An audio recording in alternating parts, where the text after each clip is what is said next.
Telangana Kaloji Narayanarao University of Health సైన్సెస్‌కి సంబంధించిన BSc nursing phase 1 seat allotments release అయినాయి అని చెప్పి మనందరికి కూడా తెలుసు. సో, మనోళ్ళందరూ గూడా ఒక కామన్ డౌట్ అయితే అడుగుతున్నారు. నాకు ఇన్‌స్టాగ్రామ్ లోపల గానీ, మన యాప్ లోపల గానీ, యూట్యూబ్ కామెంట్స్ లోపల గానీ ఒకటే డౌటు ఫేజ్ 2 అని చెప్పి. సో, మనం ఈ వీడియో లోపల డీటెయిల్‌గా Kaloji Narayanarao University of Health సైన్సెస్‌కి సంబంధించిన BSc nursing second phase of counselling ఎప్పుడుంటది? అండ్ ఈ కౌన్సెలింగ్‌కి ఎవరెవరు ఎలిజిబుల్ అయితారు? ఎవరెవరు ఎలిజిబుల్ గాదు? అని జెప్పి ఈ వీడియో లోపల డీటెయిల్‌గా చెప్తా నేను. మనం ప్రీవియస్‌గా Kaloji Narayanarao University of Health సైన్సెస్‌కి సంబంధించి చాలా వీడియోస్ అయితే చేసుకున్నాం. అండ్ ఫర్దర్ గూడా ఇట్లాంటి వీడియోస్ చేసుకుంటా ఉంటాం. కాబట్టి మీరు ఒకవేళ మన ఛానల్‌కి కొత్తగా వస్తే మాత్రం పక్కా సబ్స్క్రైబ్ చేసుకొని మీ ఫ్రెండ్స్ అందరికి ఈ వీడియోని షేర్ చేయండి. సో, మస్త్ అంటే మస్త్ హెల్ప్‌ఫుల్ వీడియోస్ అయితే వస్తా ఉంటాయి. కాబట్టి do subscribe and share with your friends. Me juniors కూడా షేర్ చేసి పెట్టుర్రి. సో, మస్త్ అంటే మస్త్ హెల్ప్ అయితది వాళ్ళకి కూడా. So, when it comes to phase 2. Phase 2 ఎప్పుడుంటది మరి అనంటే, మనందరికి తెలుసు ఫేజ్ 1 అలాట్‌మెంట్స్ అనేది రిలీజ్ అయినాయి అని చెప్పి. సో, ఎప్పుడు రిలీజ్ అయినాయి ఫేజ్ 1 అలాట్‌మెంట్స్? 10థ్ నవంబర్ రోజు రిలీజ్ అయినాయి. ఓకేనా? సో, మనకి ఎప్పటిదాకా టైం ఉంది మరి ఫేజ్ 1లో సీట్ వచ్చినోళ్ళు అలాట్‌మెంట్ లైక్ జాయిన్ కావడానికి? ఓకేనా? ఫేజ్ 1 అలాట్‌మెంట్స్ ఏమో 10థ్ నవంబర్ 2025 రోజు అయినాయి. అండ్ మనకి కాలేజ్‌కెళ్ళి కాలేజ్ లోపల రిపోర్ట్ చేయడానికి ఫేజ్ 1లో సీట్ వచ్చినోళ్ళకి 17థ్ నవంబర్ 2025 దాకా టైం అయితే ఇచ్చిర్రన్నట్టు. 17థ్ నవంబర్ 2025 4 పీఎం దాకా టైం అయితే ఇచ్చిర్రు. సో, ఈ ఫేజ్ 1 అయిపోయిన తర్వాతనే అంటే ఫేజ్ 1 లోపల రిపోర్టింగ్ టైం అనేది అయిపోయిన తర్వాతనే మనకు ఫేజ్ 2 అనేది ఉంటదన్నట్టు. ఓకేనా? ఫేజ్ 2 అనేది ఎప్పుడుంటది అనంటే, ఫేజ్ 1 లోపల మనకు కొంత టైం అయితే ఇచ్చిర్రన్నట్టు కాలేజ్‌కెళ్ళి రిపోర్ట్ జేయడానికి. 17థ్ నవంబర్ 2025 4 పీఎం దాకా టైం ఇచ్చిర్రు. సో, దెన్ ఫేజ్ 1 అయిపోతదన్నట్టు. 17థ్ నవంబర్ 2025 4 పీఎం వరకి మనకి ఫేజ్ 1 అనేది అయిపోతది. ఆఫ్టర్ దిస్ ఫేజ్ 1 అయిపోయిన తర్వాతనే మనకి ఫేజ్ 2 అనేది కండక్ట్ చేస్తారన్నట్టు. సో, ఫేజ్ 2కి సంబంధించిన అఫీషియల్ డేట్స్ అనేది మన దగ్గర లేవు. ఓకేనా? సో, అఫీషియల్‌గా మనకి ఎట్లాంటి అనౌన్స్‌మెంట్ అనేది లేదన్నట్టు. ఫేజ్ 2 అనేది ఎప్పుడు కండక్ట్ చేస్తారు అని జెప్పి. ఓకేనా? కానీ ఫేజ్ 1 అయిపోయిన తర్వాత ఓకేనా? ఫేజ్ 1 అయిపోయిన తర్వాత మనకి ఫేజ్ 2 అయితే కండక్ట్ చేస్తారు. ఇదొక ఇన్ఫర్మేషన్ మాత్రం తెలుసు. అంటే 17థ్ నవంబర్ 2025 ఓకేనా? 17థ్ నవంబర్ 2025 తర్వాతనే మనకి ఈ ఫేజ్ 2 అనేది ఉంటది. ఓకేనా? సో, ఫేజ్ 2 అనేది ఉంటది. సో, నేను ఫేజ్ 2కి సంబంధించిన ఎట్లాంటి అప్డేట్ వచ్చినా మనం వీడియో అయితే చేసుకుంటాం అన్నట్టు. కాబట్టి మీరు మన ఛానల్‌కి కొత్తగా వస్తే పక్కా సబ్స్క్రైబ్ చేసుకోర్రి. అండ్ ఈ ఫేజ్ 2 ఆఫ్ కౌన్సెలింగ్‌కి ఎవరు ఎలిజిబుల్ అని చెప్పి నేను డీటెయిల్‌గా చెప్తా. ఓకేనా? అండ్ దాంతో పాటుగా మనకి ఫేజ్ 2 కౌన్సెలింగ్ అనేది కండక్ట్ చేసేటప్పుడు మనకు ఏందంటే ఒక ఇన్ఫర్మేషన్ అనేది ఇస్తారన్నట్టు. ఏ కాలేజ్ లోపల ఎన్ని నంబర్ ఆఫ్ సీట్స్ ఉన్నాయి అని చెప్పి. ఆ ఇన్ఫర్మేషన్ రావాలి అంటే మనకి కాలేజ్ నుండి ఎవరెవరు జాయిన్ అయ్యారు అనే ఇన్ఫర్మేషన్ కాలేజోళ్ళు యూనివర్సిటీకి పంపాల్సి ఉంటది. యూనివర్సిటీ అనేది ఎక్కడ ఎన్ని వేకెన్సీస్ ఉన్నాయి, కొత్త కాలేజెస్ ఏమున్నాయి అనేది గ్యాదర్ చేస్తది ఇన్ఫర్మేషన్. దెన్ దాని తర్వాత ఫేజ్ 2కి సంబంధించిన నోటిఫికేషన్ అనేది రిలీజ్ చేస్తారన్నట్టు. సో, ఎంత టైం పడతది అని చెప్పి ఎగ్జాక్ట్‌గా చెప్పలేము.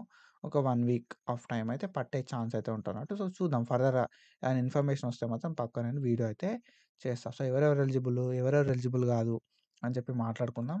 దానికంటే ముందు మనం అనలసిక్ గైడెన్స్ అని చెప్పి గైడెన్స్ ప్రోగ్రామ్ స్టార్ట్ చేసినాం.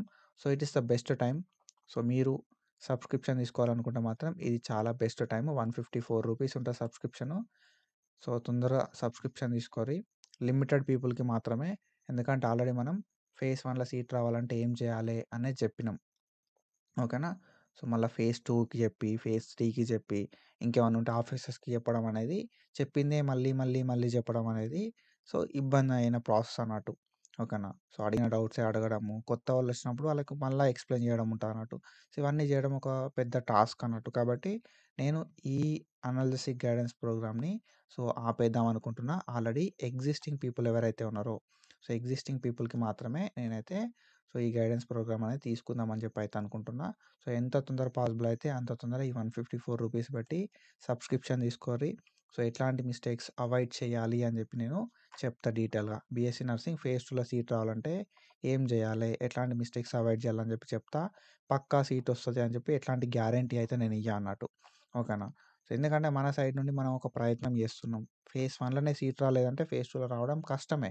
కానీ మనం ఎట్లాంటి మిస్టేక్స్ అవాయిడ్ చేస్తే ఫేజ్ 2లో అయినా సీట్ వస్తది అనేది నేను చెప్తా. టాప్ గవర్నమెంట్ కాలేజెస్ ఏందని చెప్పి top government college list provide చేసిన యాప్ లోపల పీడిఎఫ్ ఫార్మాట్ లోపల ఉంటది. టాప్ ప్రైవేట్ కాలేజ్ లిస్ట్ కూడా ప్రొవైడ్ చేసిన. ఎక్కడెక్కడ కాలేజెస్ ఉన్నాయి, కాలేజ్ కోడ్స్ ఏంది, నెంబర్ ఆఫ్ సీట్స్ ఎన్ని అని చెప్పి ప్రతీది కూడా నేనైతే ప్రొవైడ్ చేసిన. సో, అన్నీ కూడా మీరు చెక్ చేసుకోవచ్చు. మన యాప్ లోపల ఉంటది. సో, ఒకసారి యాప్‌ని అనాలిసిస్ ట్యూటర్ యాప్‌ని ప్లే స్టోర్ నుండి డౌన్లోడ్ చేసుకొని బీఎస్సీ నర్సింగ్ మాత్రమే సబ్స్క్రిప్షన్ తీసుకోరి. బీఎస్సీ నర్సింగ్ సబ్స్క్రిప్షన్ తీసుకొని వీడియోస్ అన్నీ చెక్ చేయండి. అండ్ నెక్స్ట్ మన లైవ్ అయితే అటెండ్ అవ్వండి. సో దట్ నేను ఒక మంచి క్లారిటీ అయితే మీకు ఇస్తా. ఓకేనా? సో, ఇది అండ్ కొంచెం ఈ మధ్యలో ఏందంటే మనకు 17థ్ నవంబర్ వరకి ఈ అలాట్మెంట్స్ అది ఇదే ఉంటది. 17థ్ నవంబర్ తర్వాత ఫేజ్ 2 లోపల సీట్ రావాలంటే ఏం చేయాలని చెప్పి అన్నీ మాట్లాడుకుంటాం అన్నట్టు. ఓకేనా? సో, ఇది and then when it comes to who is eligible, ఎవరు ఎలిజిబుల్ మరి ఫేజ్ 2 ఆఫ్ కౌన్సిలింగ్‌కి అనే విషయానికి వద్దాం మనం. ఓకేనా?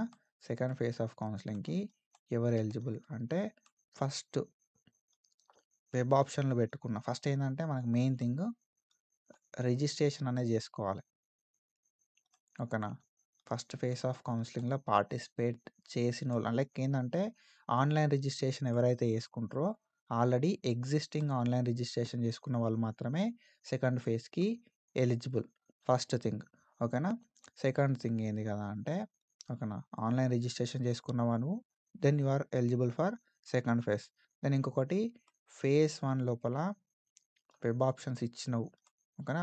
ఫేజ్ 1 లోపల వెబ్ ఆప్షన్స్ ఇచ్చినవు. దెన్ నీకు సీట్ అనేది రాలేదనుకో.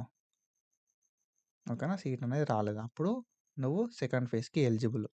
నువ్వు ఆన్‌లైన్ రిజిస్ట్రేషన్ చేసుకుంటే సెకండ్ ఫేజ్ లోపల పార్టిసిపేట్ చేయొచ్చు. ఫేజ్ 1ల వెబ్ ఆప్షన్స్ ఇచ్చినవు, సీట్ రాలేదు అన్నప్పుడు పార్టిసిపేట్ చేయొచ్చు. ఓకేనా?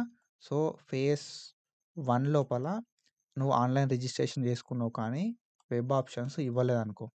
ఓకేనా? వెబ్ ఆప్షన్స్ ఇవ్వలేదు అన్న సిచ్యువేషన్ లోపల you are eligible for phase 2.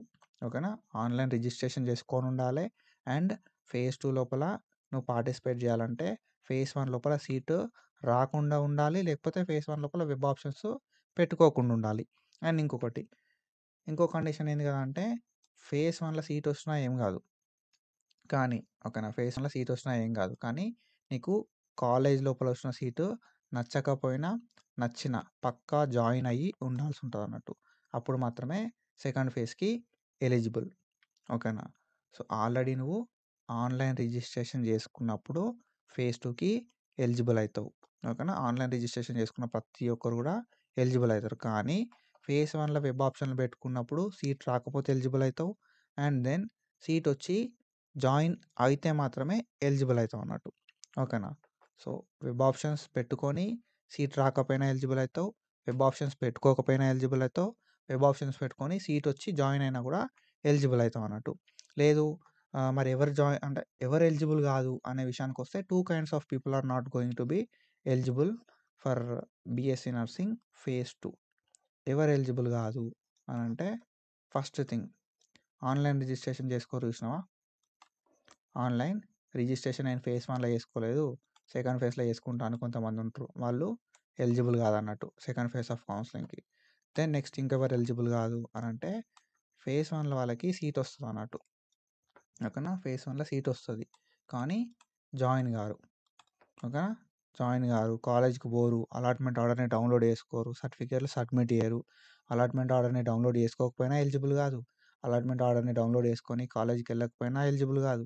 Allotment ఆర్డర్‌ని డౌన్‌లోడ్ చేసుకొని కాలేజ్‌కెళ్ళి సర్టిఫికేట్‌లు సబ్మిట్ చేయకపోయినా ఎలిజిబుల్ కాదన్నట్టు. సో, వీళ్ళు ఎలిజిబుల్ కాదు. ఫేజ్ 1లో సీట్ వచ్చి జాయిన్ కాకపోతే you are not eligible for phase 2. ఓకేనా? సో, ఐ హోప్ మీకు అర్థమైంది అనుకుంటున్నా. So, second phase of counselling అనేది ఆఫ్టర్ ఫేజ్ 1 ఉంటది. ఫేజ్ 1 అయిపోయిన తర్వాత స్టార్ట్ అయితది. అండ్ మనకి ఫేజ్ 1లో సీట్ వచ్చినోళ్ళు ఓకేనా? ఫేజ్ 1లో సీట్ వచ్చినోళ్ళు, ఫేజ్ 1లో సీట్ రానోళ్ళు ఫేజ్ 1లో వెబ్ ఆప్షన్లు పెట్టుకోనోళ్ళు ఎలిజిబుల్ అవుతారన్నట్టు ఫేజ్ 2కి. నేను రిజిస్ట్రేషన్ చేసుకోలే బ్రో, నాకు ఫేజ్ 1లో సీట్ వచ్చింది బ్రో, నేను జాయిన్ కాలేదు అంటే ఎలిజిబుల్ కాదు సెకండ్ ఫేజ్ ఆఫ్ కౌన్సిలింగ్‌కి. ఓకేనా. ఐ హోప్ మీ అందరికి క్లారిటీ వచ్చిందనుకుంటున్నా. So if you are interested మన అనాలిసిక్ గైడెన్స్ లోపల సబ్స్క్రిప్షన్ తీసుకోరి. ప్రీవియస్‌గా మనోళ్ళకి సీట్లు వచ్చినాయి చెక్ చేయరి, ఎంతమందికి సీట్ వచ్చిందని చెప్పి. ప్రీవియస్‌గా నేను ఒక వీడియో కింద మెన్షన్ చేస్తా మన అలాట్మెంట్‌కి సంబంధించి. ఆ వీడియోని చూడండి, మీకు క్లారిటీ వస్తుంది. ఓకేనా. సో ఇది BSc nursing second phase of counselling ఎప్పుడు ఉంటుంది అని చెప్పి, అండ్ దాంతో పాటుగా ఎవరెవరు ఎలిజిబుల్, ఎవరెవరు ఎలిజిబుల్ కాదు అని చెప్పి. సో ఇట్లాంటి ఇన్ఫర్మేషన్ అప్డేట్స్ కోసం ఫాలో అవుతూ ఉండండి. And thank you so much. Signing off.